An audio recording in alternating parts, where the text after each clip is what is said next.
Hey there, revBEAN fam. Let's ride. Thank you.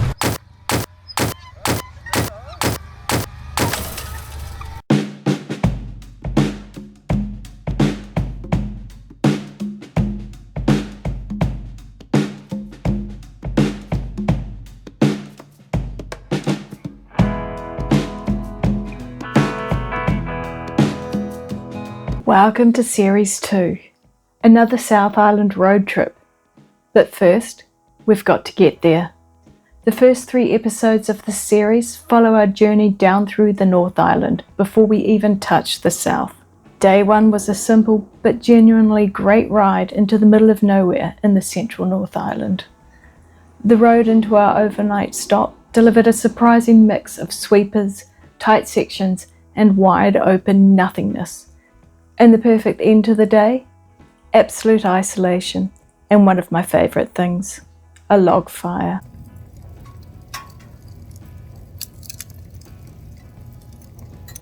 Day 2 kicks off with some bad coffee and a simple bacon butty, surrounded by some stunning views on a beautiful morning.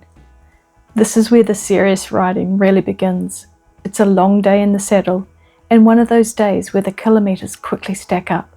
We've packed a number of incredible roads into a single day, which is exactly why this ride ended up becoming a 2-parter.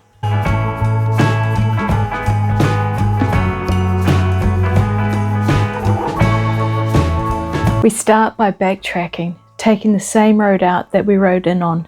Conditions were just about perfect. Clear skies, dry roads, apart from the sunstrike that kept catching us out on a few of the bends. This stretch is classic rural riding, quiet back roads, rolling farmland, and a mix of steep climbs and descents that keep you properly engaged.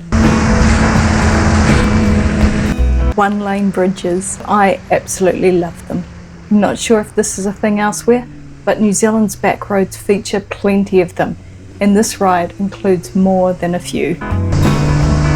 And here's the sunstrike that I mentioned earlier, when the light hits just right, or wrong, depending on how you look at it.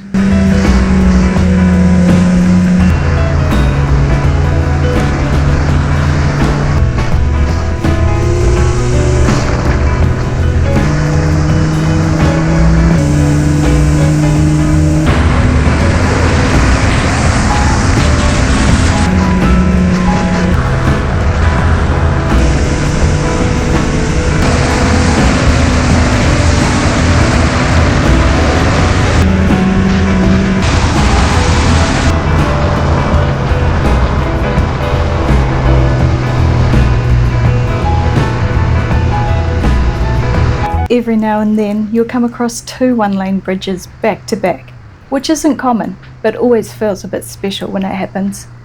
Let me know in the comments if where you live has 1-lane bridges. I'd love to know whether this is a uniquely New Zealand rural road feature or something more universal.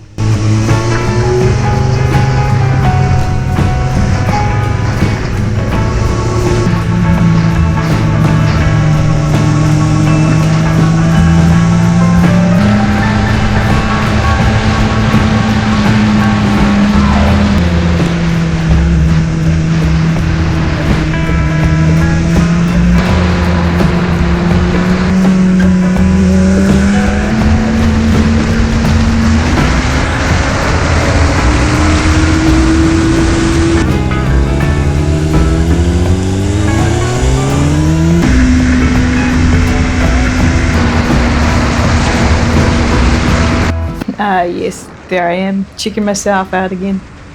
But seriously, I get asked about this a lot. I'm usually just checking my mirrors to make sure the camera's still rolling. This corner caught me completely off guard. I know this road and I know this corner. You really don't want to mess this one up, especially with the steep drop over the edge. And yes, there's another corner just like this coming up.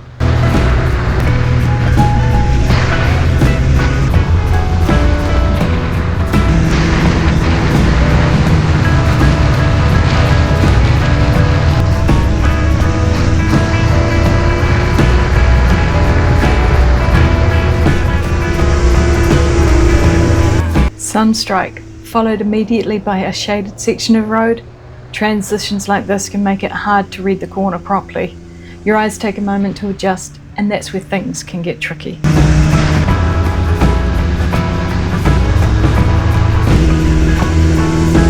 The other sharp corner, also right at the end of a long straight, with a steep drop over the side. Sections of this road run along sheer cliff faces, so there's very little room for error.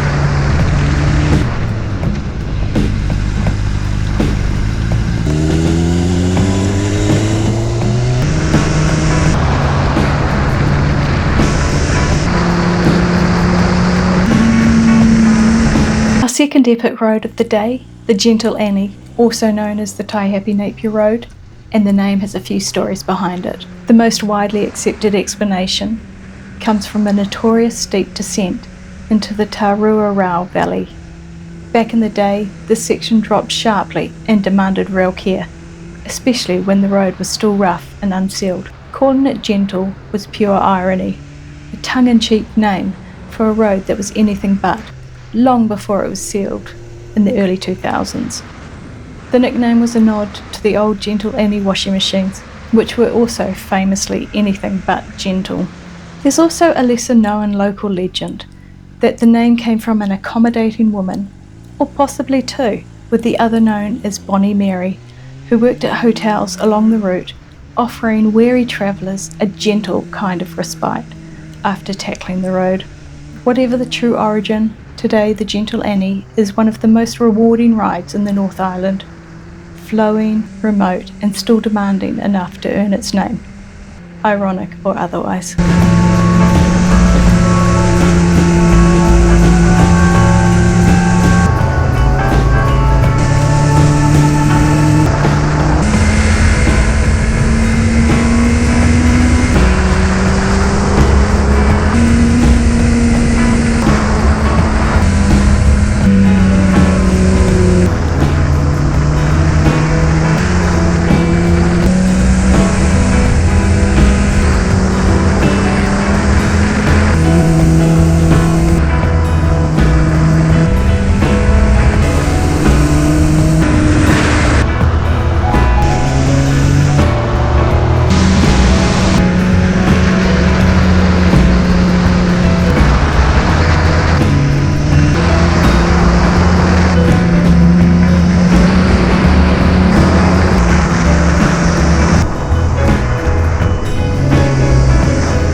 Our mid-morning stop is the Springvale Suspension Bridge, a historic bridge spanning the Rangitakai River.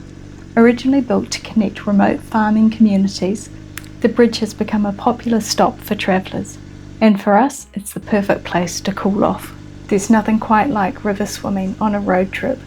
It's refreshing, grounding, and honestly, one of the best resets you can give yourself after hours in the saddle. When you're travelling by bike, a quick dip like this feels like part of the journey. Slow down, take it in, then get back on the road.